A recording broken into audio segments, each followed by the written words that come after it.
నమస్తే, నా పేరు రోగన ఆయుషేషు. బావుపురి దివ్యాంగుల సేవా సమితి రాష్ట్ర అధ్యక్షుడిగా పనిచేస్తూ ఉన్నాను. అదేవిధంగా స్వాతంత్రం వచ్చి 78 సంవత్సరాలు అవుతున్నా కూడా దివ్యాంగులకు ఒక జీవితాల్లో ఎదుగులేదు.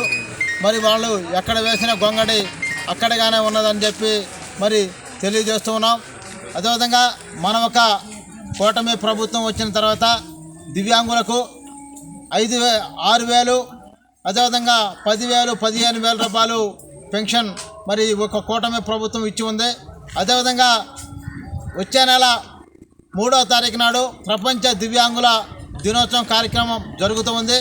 ఈ కార్యక్రమాన్ని పురస్కరించుకుంటూ ఈ నెల 25వ తారీఖు సోమవారం నాడు మరి బాపట్ల పట్టణంలోనే అంబేద్కర్ భవన్లో ప్రపంచ దివ్యాంగుల వారోత్సవ సభ కార్యక్రమం ఏర్పాటు చేసుకుంటూ ఉన్నాం.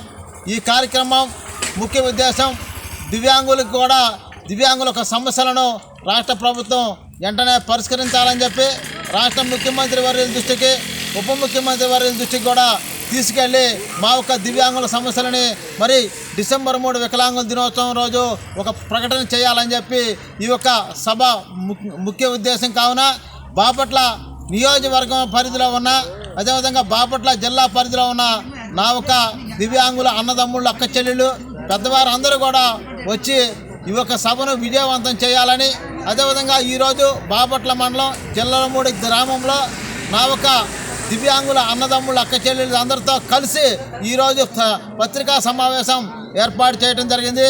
ఈ యొక్క పత్రికా సమావేశం ముఖ్య ఉద్దేశం కూడా రేపు సోమవారం నాడు జరుగుతున్న వారోత్సవ సభను విజయవంతం చేయడానికి అని చెప్పి మరి తెలియజేస్తున్నా. దివ్యాంగుల ఐక్యత, దివ్యాంగుల ఐక్యత, దివ్యాంగుల ఐక్యత.